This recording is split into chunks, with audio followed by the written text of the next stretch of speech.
Cambridge IELTS 9 by University of Cambridge ESOL examinations, published by Cambridge University Press. This recording is copyright. CD 1. Test 1. You will hear a number of different recordings, and you will have to answer questions on what you hear. There will be time for you to read the instructions and questions, and you will have a chance to check your work. All the recordings will be played once only. The test is in 4 sections. At the end of the test, you will be given 10 minutes to transfer your answers to an answer sheet. Now turn to Section 1. Section 1. You will hear a man phoning to inquire about a job vacancy. First, you have some time to look at questions 1 to 4.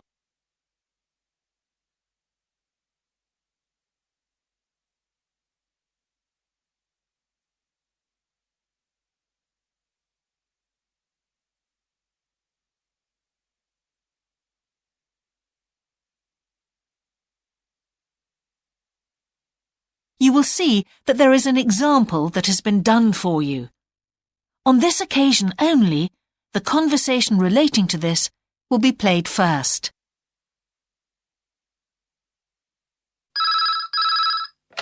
Good evening, King's Restaurant. Good evening.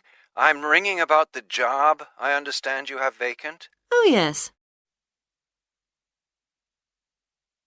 The job vacancy is at a restaurant, so a restaurant has been written in the space.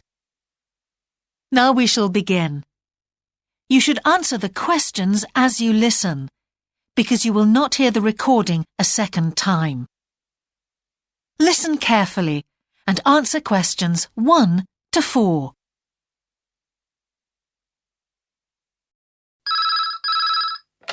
Good evening, King's Restaurant. Good evening. I'm ringing about the job I understand you have vacant. Oh, yes. I'd like to find out a few more details, if I may. Yes, of course. Can I take your name? It's Peter Chin. OK, Peter. Well, if you want to ask about the job, and then if we're both still interested, we could arrange for you to come for an interview. Great, thanks. I'm afraid I missed the advert for the job, but heard about it from a friend. That's no problem at all. What would you like to know? Well, what sort of work is it? Washing up? It's answering the phone. Oh, right, fine. And not waiting at table. That'd be good. And how many nights a week would it be? Well, we're really only busy at the weekend. So 2 nights? 3, actually, so it would work out at 12 hours a week. That'd be fine. It wouldn't interfere with my studies. Are you at the university? Yes, first-year physics student. Oh, right. And because I'm not an EU national, would I need a work permit? Yes, you would. Just get your tutor to sign it. That wouldn't be a problem if I were to get the job. Where exactly is the restaurant? Well, we have 2 branches. The one we're recruiting for is in Hillsdon Road. I don't know that. How do you spell it, please? It's HILLSDUNNE Road.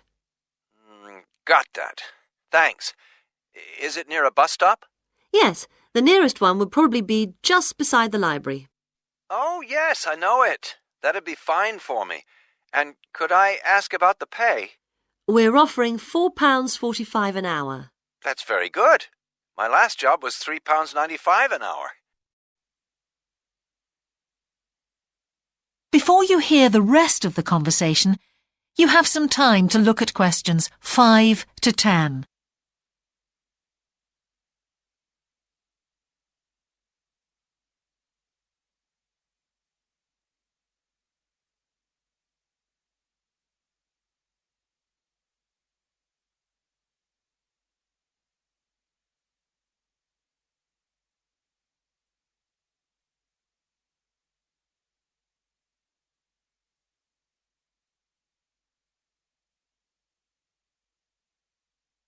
Now listen and answer questions 5 to 10. We feel it's pretty good, and we also offer some good fringe benefits. Really? Well, we give you a free dinner, so you eat well. Right. Better than hostel food. We certainly hope so. And we also offer extra pay for working on national holidays. Oh, that's a really good perk, isn't it? Yes, we think so.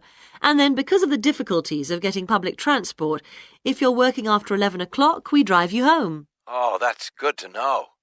Well, we'd certainly be interested in inviting you for an interview, if you're still interested. Oh, yes, certainly. Could I just also ask what qualities you're looking for? Well, for this particular job, we want a clear voice, which you obviously do have. Thanks. And you must be able to think quickly, you know. Well, I hope I... So, when could you come in for an interview? We're actually quite quiet tonight.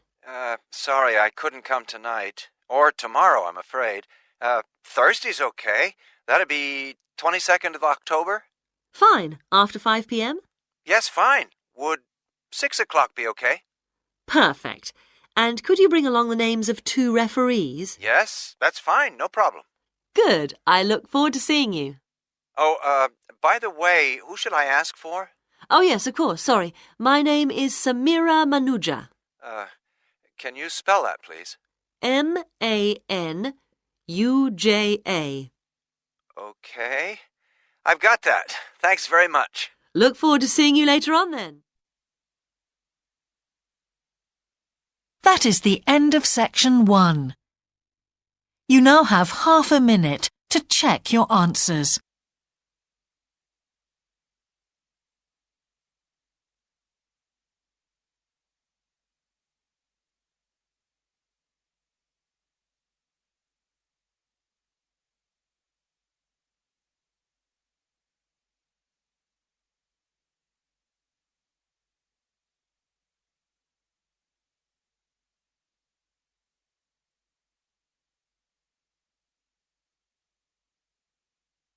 Now turn to section 2. Section 2. You will hear part of a radio programme about the opening of a new local sports shop. First, you have some time to look at questions 11 to 16.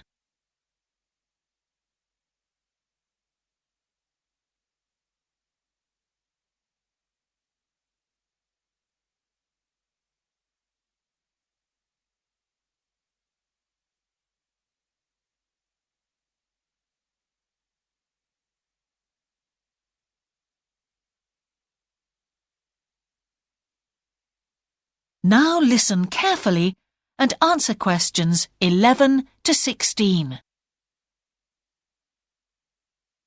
Now we go to Jane, who is going to tell us about what's happening in town this weekend. Right, thanks, Andrew. And now on to what's new. And do we really need yet another sports shop in Bradcaster? Well, most of you probably know Sports World, the branch of a Danish sports goods company that opened a few years ago. It's attracted a lot of custom, and so the company has now decided to open another branch in the area. It's going to be in the shopping centre to the west of Bradcaster, so that will be good news for all of you who found the original shop in the north of the town hard to get to. I was invited to a special preview, and I can promise you, this is the ultimate in sports retailing. The whole place has been given a new minimalist look with the company's signature colours of black and red. The first 3 floors have a huge range of sports clothing as well as equipment. And on the top floor, there's a cafe and a book and DVD section.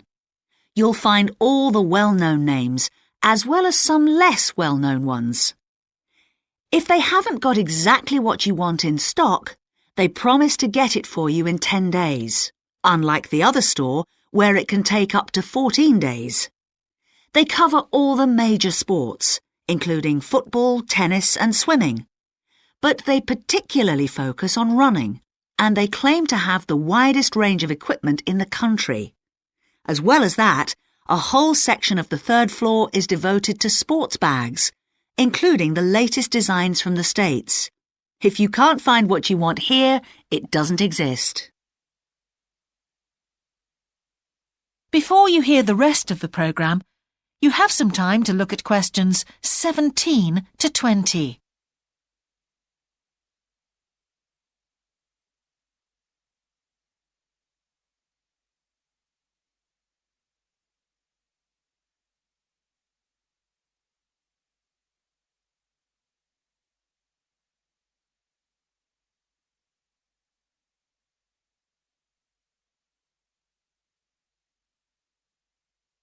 Now listen and answer questions 17 to 20.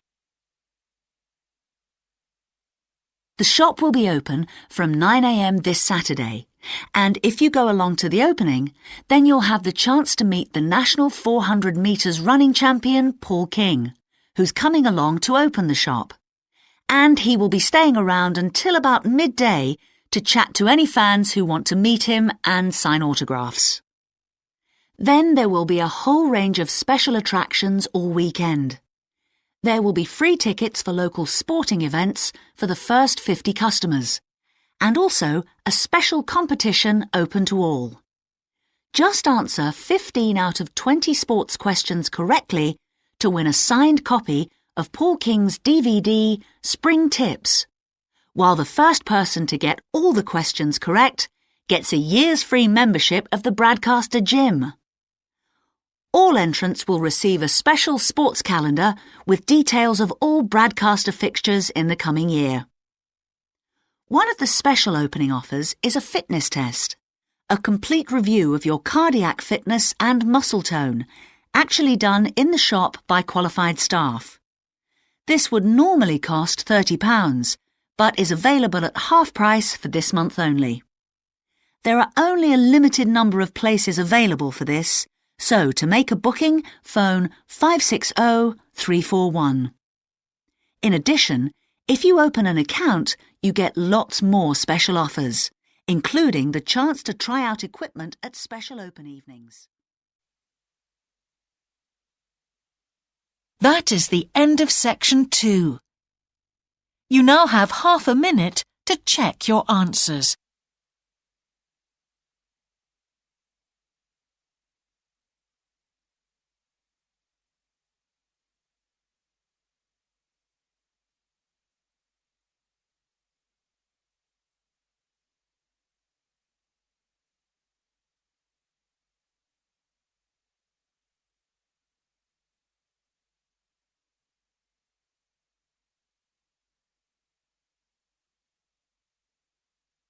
Now turn to section 3.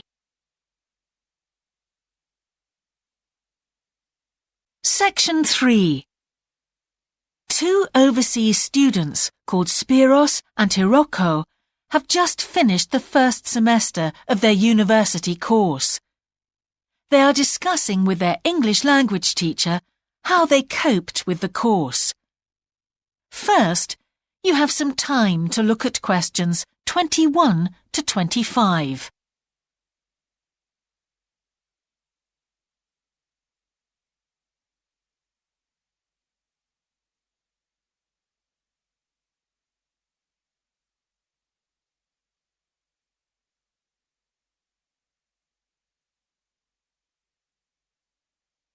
Now listen carefully and answer questions 21 to 25. Before we start, Spiros and Hiroko, thanks for coming in today to talk about your recent study experiences, and congratulations to you both in doing so well in your first semester exams. Thank you. I'd like to discuss with you the value of the English for Academic Purposes course you did here last year before starting your university course. Spiros, if I could start with you, what parts of the program have now proved to be particularly valuable to you? I think that having to do a seminar presentation really helped me. For example, a couple of weeks ago in our marketing subject, when it was my turn to give a presentation, I felt quite confident. Of course, I was still nervous, but because I had done one before, I knew what to expect. Also, I know I was well prepared, and I had practiced my timing. In fact, I think that in relation to some of the other people in my group, I did quite a good job, because my overall style was quite professional. What about you, Hiroko? That's interesting. In my group, I was really surprised by the way the students did their presentations. They just read their notes aloud. Can you believe that? They didn't worry about their presentation style or keeping eye contact with their audience. And I remembered that these things were really stressed to us in the course here. So, how did you approach your presentation, Hiroko? Well, to speak frankly, I read my notes too. At the time, it was a relief to do it this way, but actually when I had finished, I didn't feel any real sense of satisfaction. I didn't feel positive about the experience at all. That's a pity. You know, although I was pleased with my presentation, I am not so pleased with my actual performance right now in the tutorials. During the whole semester, I've not said anything in our tutorial discussions. Not a word. Really, Spiros? Why's that? Do the other students talk too much? It's partly that, but it's mostly because I have had no confidence to speak out. Their style of speaking is so different. It's not the style we were used to during the course. They use so many colloquialisms. They're not very polite, and sometimes there seems to be no order in their discussion. Also, they are very familiar with each other, so because they know each other's habits, they can let each other into the discussion. You're right, Spiros. I've experienced that too. Before you hear the rest of the conversation, you have some time to look at questions 26 to 30.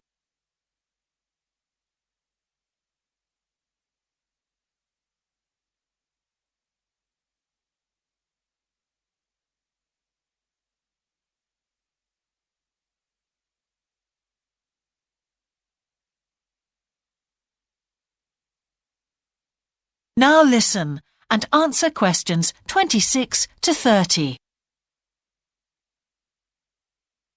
For most of this semester, I've said absolutely nothing in tutorials. But recently, I've been trying to speak up more, and I just jump in, and I've noticed an interesting thing. I've noticed that if they thought my point was interesting or new, then the next time they actually asked for my opinion. And then it was much easier for me to be part of the discussion. Oh, that's great, Hiroko. I hope that happens for me next semester. I'll have to work hard to find some interesting points. What helped you to find these ideas? I think that one thing that helped me with this was the reading. I've had to do so much reading this semester just to help me make sense of the lectures. At first, I couldn't understand what the lectures were talking about. So I had to turn to the books and journals. Every night I read for hours, using the lists of references that were given, and I made pages of notes. At breakfast I read and read my notes again. This habit has helped me to follow the ideas in the lectures, and it's also given me some ideas to use in the tutorials. But I did so much reading anyway. I don't think there's any time left over for anything extra. My reading speed is still quite slow, though I'm much better at dealing with vocabulary than I used to be. What else do you think we could add to the course program to help with this reading problem? There's not really anything because it's my problem. I remember we were given long articles to read. We didn't like that, but now I realize that reading those long articles was good preparation for the things I need to read now. Also, in class, we regularly had speed reading tasks to do, and we kept a record of our reading speed, so the teachers were encouraging us to work on that. That's true, Spiros, but what we read could have been different. Sometimes in the English class, I felt frustrated when I had to read articles about the environment or health or education, because I wanted to concentrate on my own field, but we didn't read anything about engineering. So I think I wasted some time learning vocabulary I didn't need. But surely the strategies you were taught for dealing with that vocabulary were helpful? Yes, but psychologically speaking, I would have felt much better working on reading from my own field. What do you think, Spiros? Oh, I agree. That would have helped my confidence too, and I would have been more motivated. It was good, though, that we could work on our own topics when we wrote the research assignments. Okay, let's move on to writing now. That is the end of section 3. You now have half a minute to check your answers.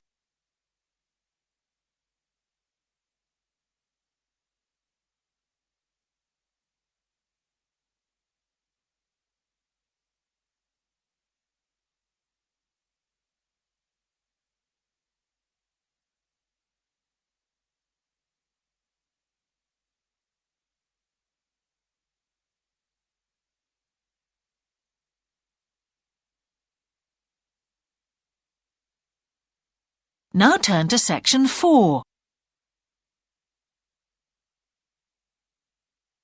Section 4. You will hear part of a lecture about a problem related to the behaviour of certain sea creatures. First, you have some time to look at questions 31 to 40.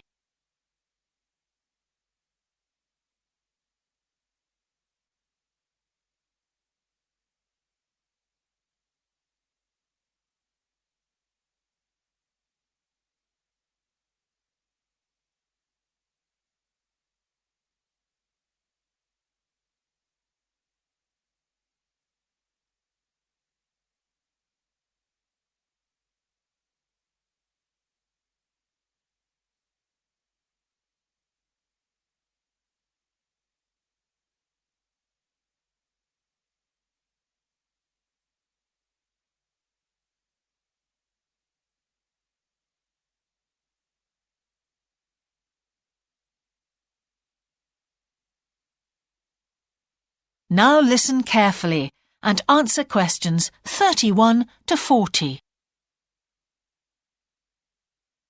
Good afternoon, everyone.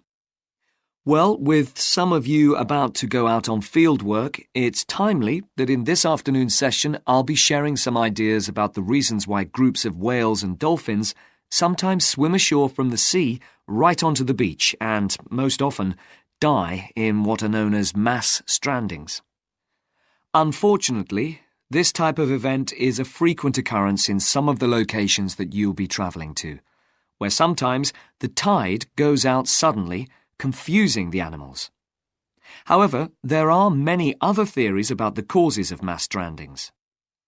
The first is that the behaviour is linked to parasites. It's often found that stranded animals were infested with large numbers of parasites.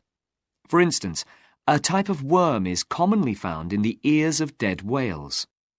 Since marine animals rely heavily on their hearing to navigate, this type of infestation has the potential to be very harmful.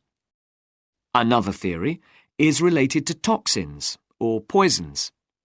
These have also been found to contribute to the death of many marine animals. Many toxins, as I'm sure you're aware, originate from plants or animals. The whale ingests these toxins in its normal feeding behaviour, but whether these poisons directly or indirectly lead to stranding and death seems to depend upon the toxin involved. In 1988, for example, 14 humpback whales examined after stranding along the beaches of Cape Cod were found to have been poisoned after eating tuna that contained saxitoxin, the same toxin that can be fatal in humans.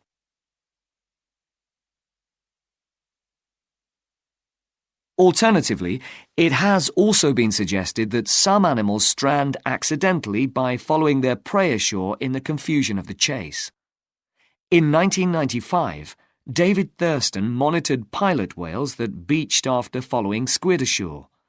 However, this idea does not seem to hold true for the majority of mass strandings because examination of the animal's stomach contents revealed that most had not been feeding as they stranded. There are also some new theories which link strandings to humans. A growing concern is that loud noises in the ocean cause strandings. Noises such as those caused by military exercises are of particular concern and have been pinpointed as the cause of some strandings of late. One of these, A mass stranding of whales in 2000 in the Bahamas coincided closely with experiments using a new submarine detection system. There were several factors that made this stranding stand out as different from previous strandings. This led researchers to look for a new cause. For one, all the stranded animals were healthy.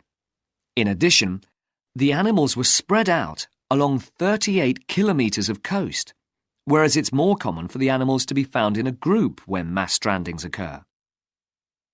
A final theory is related to group behaviour and suggests that sea mammals cannot distinguish between sick and healthy leaders and will follow sick leaders, even to an inevitable death. This is a particularly interesting theory, since the whales that are thought to be most social, the toothed whales, are the group that strand the most frequently. The theory is also supported by evidence from a dolphin stranding in 1994. Examination of the dead animals revealed that, apart from the leader, all the others had been healthy at the time of their death. Without one consistent theory, however, it is very hard for us to do anything about this phenomenon except to assist animals where and when we can. Stranding networks have been established around the world to aid in rescuing animals and collecting samples from those that could not be helped. I recommend John Connor's Marine Mammals Ashore as an excellent starting point if you're interested in finding out more about these networks or establishing one yourself. That is the end of section 4. You now have half a minute to check your answers.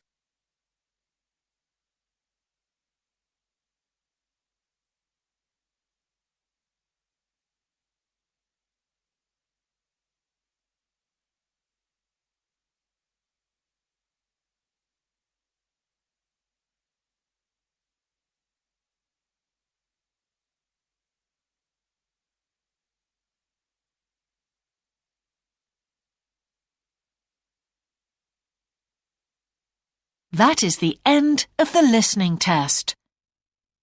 In the IELTS test, you would now have 10 minutes to transfer your answers to the answer sheet.